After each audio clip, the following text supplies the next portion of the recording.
I know I can't draw very well, but in this video I'd like to show you where most of the important temples in ancient Egypt were.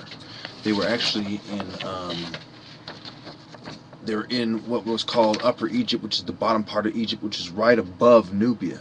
So it's still in the lower part of Egypt to this day, which is basically Nubian influenced land. And you had Lake Nasser and the Toshka Lakes and Abu Simbel, and going up you have Aswan, the temple of Edfu, where the temple of Heru is, and Esna and Thebes. Remember, the Thebans were the ones who, around the time of Isaac, Jacob, and Joseph, around 1640 BCE, the Hyksos invaded Egypt, and the Thebans were the guys who had to fight with them over who runs the show. And later on in 1200 BCE you get Moses and the Exodus, and then you have the 1100 BCE, you have the split between the Nubian dynasty and the Egyptian dynasty. So before Moses, Nubia and Egypt were one, and they're controlled by the same person. And in the 25th dynasty, as a result of the split around, well, the Nubian contest begins really around 1080 BCE, but you have the Nubian dynasty coming to head. You know, like in 743 you have Pi. You know, around 800, 880 BCE you have the Nubians coming really into power, and you have people like Shabaka and Kashta. Well, anyway, you have Pi around 743 BCE, and this is when you have the exile in Babylon and the prophets of Israel, and you also have later on, you're going to have the Persian Empire, which is after this, 525. So the only relevant foreigners in Egypt during the period of Isaac, Jacob, and Joseph, and the whole Technicolor shirt when Jacob goes out and becomes Israel, the Nubian dynasty is ruling while they're in Israel. They have the kings of Israel, the prophets of Israel. The Nubian dynasty is ruling in Egypt. That's why they allow them to be there. So you have to understand the mind control, and you have to understand what the importance is, and the importance of the buildings there. Okay, you know what is up. Up you have, most of the temples were built by black people, like in El Armana, right? You have the temple of Aten, built by Akhenaten when he was leaving. Okay, you have them moving the capital. People didn't like that, and so most of the important stuff was built by black people, even in Lower Egypt, which is the top part of Egypt in present day. And of course, the Nile flows from south to north.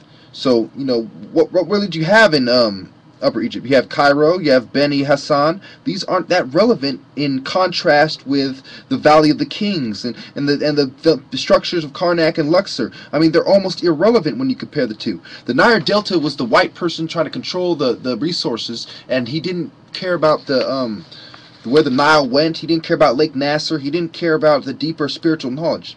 So when you have the pyramids built up, that's when Menzies united the two lands. He united the two lands, which means a black man went to Upper Egypt, put his mark, saying a black man has united the two lands. Menzies the first, and then after him you have the pyramids being built. Then you have Djoser, and then you have Amenhotep, who's made a god by the Greeks. So the Greeks were profoundly taken away, you know, swept away off their feet by the ingenious attitude and the brilliance of the black man. And I'll end it there because that's a lot of information for you to soak up. I'm going to be quiet for about a couple minutes, or about 30 seconds, let you soak in the map, and then I'm going to end the video.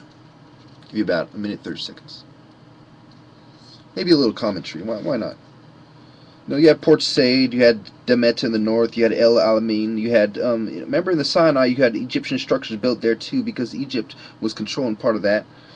You know, there's a lot of important stuff going on here. You know, when Mycenae falls, and Hammurabi and Sargon, okay, these are before Menzies. Menzies was before, excuse me, these are after Menzies. Menzies was before Sargon. Sargon was only like 2600 BCE. Menzies was 3100 BCE. So when white man starts history, is convenient for him. The spiritual knowledge that led up to, just like white people look for the military application and everything, they're looking for the military and financial applications of things. That's why in the Temple of Thebes, a lot of them who were fighting with the Nubian dynasties, they had military. They were a military priesthood. So they're mixing sciences with the military, with the spiritual knowledge. Yeah, I wasn't supposed to talk too much. Just soak it in. Lake Nasser, right above Sudan.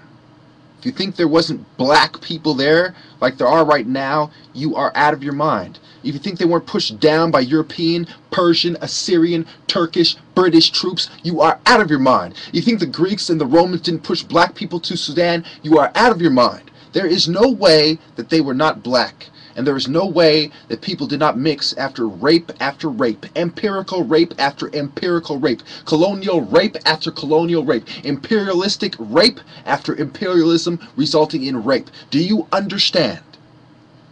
Even Cleopatra was willing to give her body ahead of time because she knew the army was coming to rape everybody. The Romans don't play around. They're coming to rape everyone. She knows how the white people think because she descends from some of the lines of the white people.